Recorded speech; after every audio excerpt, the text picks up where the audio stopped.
Assalamualaikum warahmatullahi wabarakatuh.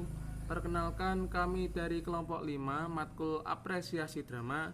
Di sini kami akan mendiskusikan tentang pementasan drama, pemeranan keaktoran.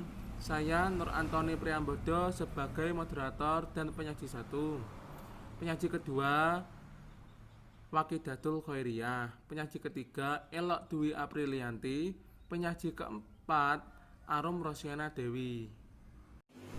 Pengertian seni peran. Peran oleh Sudarsono diartikan pada karakterisasi yang dibawakan oleh seorang aktor dalam sebuah pentas drama. Peran dari seorang aktor dibatasi oleh aktor lain yang kebetulan sama-sama berada dalam satu penampilan atau unjuk peran, role performance. Sedangkan secara bahasa, peran berasal dari to act dalam bahasa Inggris, artinya yaitu berbuat, bertindak, melakukan, atau berbuat seolah-olah menjadi di luar dirinya.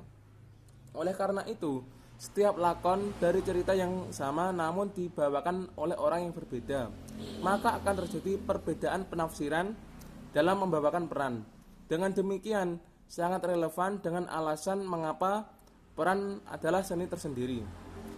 Pengalaman dan intensitas berpengaruh terhadap pembawaan di atas pentas. Akan tetapi, hal tersebut tidak dapat dinilai oleh aktor atau pemeran sendiri, melainkan penonton yang menikmati pertunjukan mengenai keberhasilan aktor dalam berperan.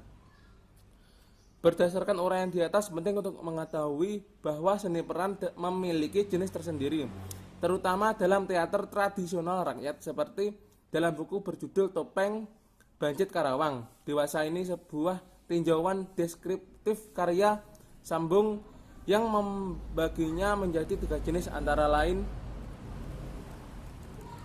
1. Seni peran komikal, yaitu seni peran yang dihadirkan ketika pelawak muncul dalam adegan komik real life, bagian komik. 2. Seni peran realistik, yaitu seni peran yang ditampilkan oleh pemeran dalam membawakan lakon bersumber kehidupan sehari-hari, sejarah atau realistik. Yang ketiga, seni peran dengan gaya agung, yaitu seni peran yang dilakukan pemeran dalam membawakan cerita atau lakon kerajaan, babat, mitologi, dan lainnya. Jadi seni peran menghadirkan watak dari karakteristik manusia yang beragam. Sama halnya dengan cerita yang diangkat dalam pementasan, tidak ubahnya penonton kehidupan dunia nyata dalam panggung yang dibuat sedemikian rupa. Oleh karena itu, seni peran ada untuk mengimbanginya sebagai bentuk kekreativitasan dalam menyiasati keterbatasan manusia yang hanya memiliki satu karakter saja. Saya Wahidatul Khairiyah sebagai pemateri kedua.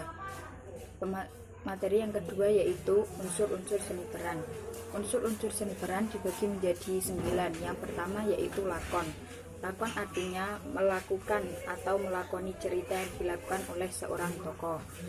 Biasanya tokoh atau pemeran utama dengan kata-kata yang verbal atau tanpa kata-kata dalam suatu peran yang dibawakan. Yang kedua yaitu unsur penokohan atau peran. Penokohan di dalam seni peran dibagi dalam beberapa kedudukan tokoh atau peran. Yang pertama yaitu protagonis. Protagonis adalah tokoh utama, pelaku utama atau pemain utama. Biasanya disebut juga sebagai tokoh putih. Kedudukan tokoh putih adalah yang menggerakkan cerita hingga cerita memiliki peristiwa dramatik. Yang kedua yaitu antagonis. Antagonis adalah lawan tokoh utama atau penghambat pelaku utama. Hal ini disebut sebagai tokoh hitam. Kedudukan tokoh antagonis adalah yang menghalangi, menghambat iktikat atau maksud tokoh utama dalam menjalankan tugasnya atau mencapai tujuannya.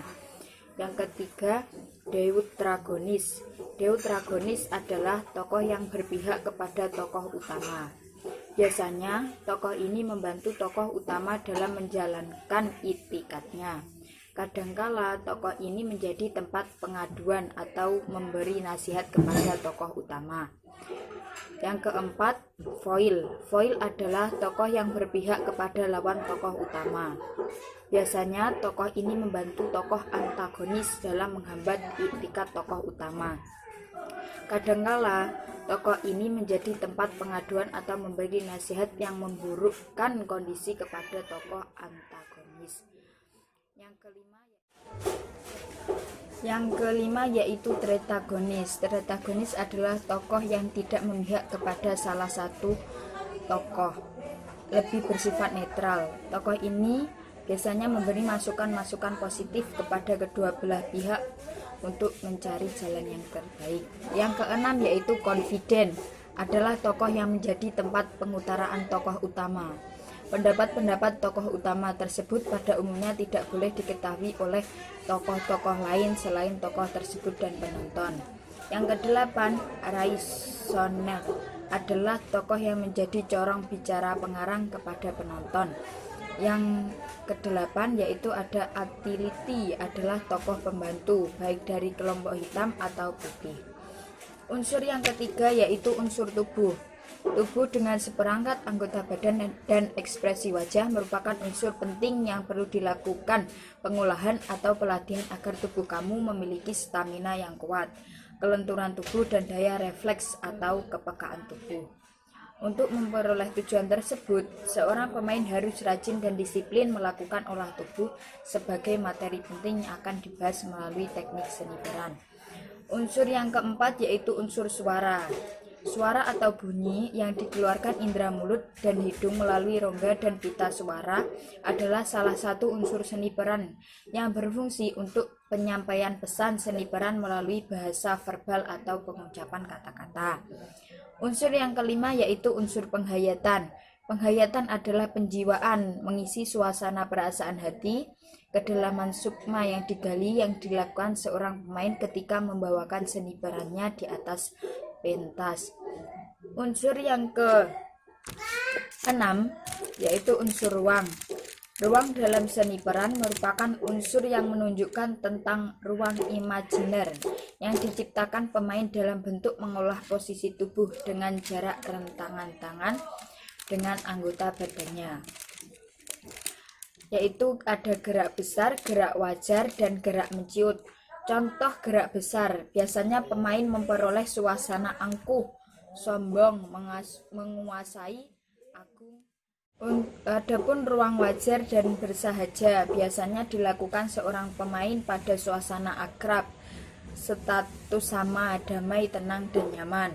Dan yang terakhir yaitu ruang seni peran yang dibangun seorang pemain dengan gerak atau respon kecil biasanya dilakukan dalam suasana tertekan, sedih, takut, mengabdi, atau budak. Unsur yang ketujuh yaitu unsur kostum. Semua perlengkapan yang dikenakan untuk memperindah tubuh pemain dalam aksi seni peran di atas pentas. Kostum meliputi unsur rias, busana, aksesoris sebagai penguat, memperjelas watak tokoh baik secara fisikal, psikis, moral, atau status sosial. Contohnya dalam berpakaian seperti berpakaian polisi, tentara, hansip, dokter, dan lain-lain. Unsur yang ke-8 yaitu unsur properti. Semua peralatan yang dilakukan pemain, baik yang dikenakan maupun yang tidak melekat di tubuh, tetapi dapat diolah dengan menggunakan tangan dan berfungsi untuk mempenguat watak atau karakter seorang pemain, seperti tas, topi, tongkat, pentungan, kipas, dan lain-lain. Unsur yang terakhir yaitu unsur musikal. Unsur musikal atau unsur pengisi, penguat, pembangun suasana laku seni peran di atas pentas, meliputi irama suasana hati atau sukma. Dalam membangun irama permainan dengan lawan main, irama vokal suara pengucapan sang pemain, dan irama musik sebagai penguat karakter tokoh. Bisa berupa gending, musik, suara, atau bunyi dan efek audio, baik melalui iringan langsung maupun musik rekaman. Contohnya musik kabar dan musik operat. Sekian. Baik, materi selanjutnya yaitu teknik dalam seni peran. Teknik menurut Pramudarmaya adalah cara melakukan atau cara pelaksanaan segala sesuatu yang berkenaan dengan benda-benda yang diperlukan Begitu pula dalam drama, terdapat teknik bermain peran. Rendra mengatakan bahwa teknik dasar ada yang bersifat khusus dan umum. Teknik dasar yang bersifat khusus muncul dari masing-masing individu yang memang memiliki keunikan, sedangkan teknik dasar yang bersifat umum dapat dipelajari dan dikuasai oleh seorang pemeran. Beberapa teknik umum yang bisa dipelajari dan dilatih berkaitan dengan penguasaan peran yang dimainkan antara lain: 1. Teknik muncul, yaitu suatu teknik seorang pemeran dalam memainkan peran untuk pertama kalinya di atas panggung. Pemunculan yang dilakukan hendaknya dapat memberikan gambaran tentang sosok tokoh yang diperankan. Yang kedua yaitu teknik memberi isi, adalah teknik untuk memberi hidup pada kalimat-kalimat dan perbuatan-perbuatan di dalam drama. Teknik ini dilakukan dengan cara menonjolkan emosi dan pikiran di balik kalimat-kalimat yang diucapkan dan perbuatan-perbuatan yang dilakukan. Lalu yang selanjutnya ada teknik pengembangan, yaitu pengembangan dalam sebuah drama meliputi pengembangan jalan cerita, aksi, jalan pikiran tokoh-tokohnya, dan pengembangan suasana hati. Yang keempat ada teknik membina puncak-puncak yang merupakan ujung dari tanjakan pengembangan dari sebuah drama. Tanpa puncak, jalan cerita akan menjadi membosankan dan tidak berkesan. Yang kelima adalah teknik timing, merupakan kecepatan hubungan antara gerakan jasmani dan yang berlangsung dengan kata atau kalimat yang diucapkan.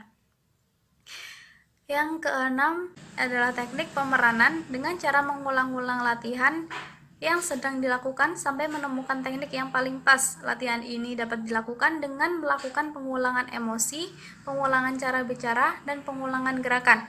Yang terakhir adalah teknik improvisasi, merupakan sebuah teknik pemeranan yang bersifat spontanitas dan tanpa persiapan. Baik, materi selanjutnya adalah mengenai penciptaan peran menurut Boleslavski. Richard Boleslavski sendiri adalah murid dari Stanislavski yang berpengaruh dalam dunia seni peran di Rusia. Mengadaptasi ajaran dari gurunya tersebut, Boleslavski menerbitkan buku yang berjudul 6 pelajaran pertama bagi calon aktor. Nah, di dalamnya terdapat langkah-langkah yang dapat dicoba oleh aktor sebelum melakukan pentas. Ajaran pertamanya yaitu konsentrasi atau pemusatan pikiran, yang merupakan langkah dasar yang harus dilakukan oleh aktor untuk dapat mengubah dirinya menjadi peran yang dibawakan. Dalam situasi apapun, seorang aktor dituntut untuk dapat berkonsentrasi penuh agar lakon tetap berjalan. Nah, ajaran pertama ini harus dilakukan melalui beberapa latihan, yaitu latihan fisik, latihan intelek atau kebudayaan, dan juga latihan sukma. Lalu, ajaran kedua ada ingatan emosi, yaitu aktor harus dapat memasukkan segala emosi dari semua kejadian agar dapat menyesuaikannya ke dalam situasi di dalam cerita. Lalu yang ketiga ada laku dramatis, yaitu bertingkah laku dan berbicara sesuai dengan peran yang dibawakan. Nah, di dalam ajaran yang ketiga ini, seorang aktor dituntut untuk dapat melakukan penghayatan penuh agar dapat menerapkan ajaran yang ketiga ini. Di ajaran keempat ada pembangunan watak, yaitu membangun watak sesuai dengan tuntutan lakon. Dapat dilakukan dengan menelaah struktur fisik, lalu mengidentifikasinya dan menghidupkan watak seperti watak kita sendiri atau aktor itu sendiri. Di ajaran kelima ada observasi atau pengamatan yang dilakukan terhadap tokoh yang akan dibawakan di atas pentas. Observasi atau pengamatan ini misalnya dilakukan kepada pengemis, jadi kita harus tahu seperti apa fisiknya, kemudian sosialnya, dan juga psikisnya. Jadi setelah melakukan pengamatan tersebut, kita dapat mendalami karakter sesuai dengan yang ada di kehidupan nyata. Selanjutnya, ajaran terakhir atau ajaran keenam adalah tentang irama. Irama di sini bukan mengenai musik atau nada, tetapi perubahan yang dibawakan untuk merangsang perhatian penonton hingga pada akhir pertunjukan. Jadi, aktor dituntut harus bisa untuk menyatu ke dalam tari dan elemen lain yang ada di dalam drama. Jadi kesimpulannya yaitu menjadi seorang aktor adalah tentang totalitas dan juga tanggung jawab, kesungguhan dalam berproses dan juga pengetahuan mengenai penciptaan peran akan mempengaruhi lakon yang akan dibawakan di atas pentas. Itu dari saya dan sekian dari kami. Terima kasih. Wassalamualaikum warahmatullahi wabarakatuh.